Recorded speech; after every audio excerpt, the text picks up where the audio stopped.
Welcome to Tough Talk. My guest today is Madhav Chavan, an educationist and the founder of one of the leading NGOs on education. And what better person to talk to regarding the Right to Education bill than him? Welcome to the show, Madhav. Thank you.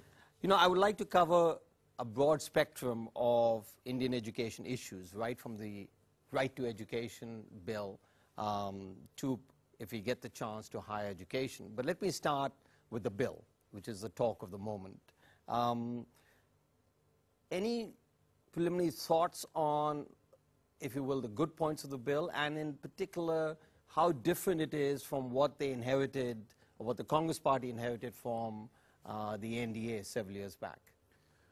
The good part is that it is there. The bad part is that it's not sufficient and not very clear.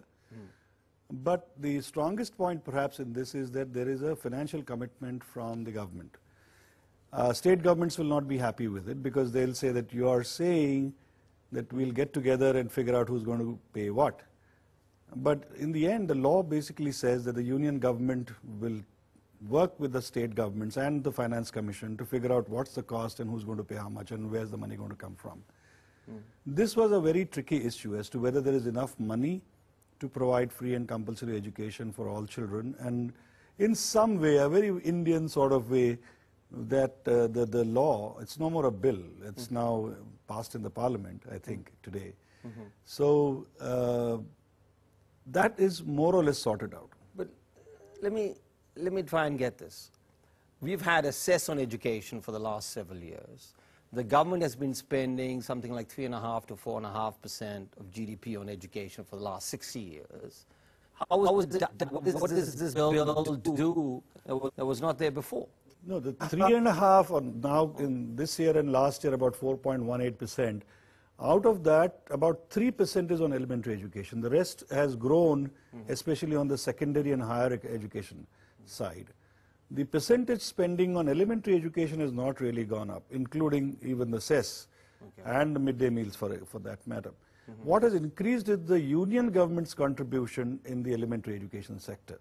And because the state has then correspondingly spent less, so that the aggregate stays the same? I can't be very sure about it, but there are accusations that the states are not spending enough. I know that many states have not actually taken the levels of spending higher, and this is something that the Planning Commission was pointing out to the states.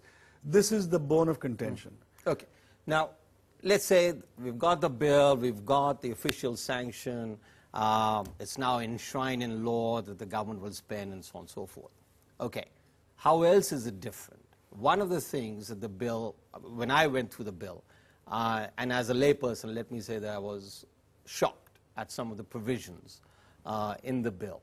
The biggest provision, if you will, or the biggest element there is that of Big Brother, more Babugiri. And here is the state now enforcing various aspects of education.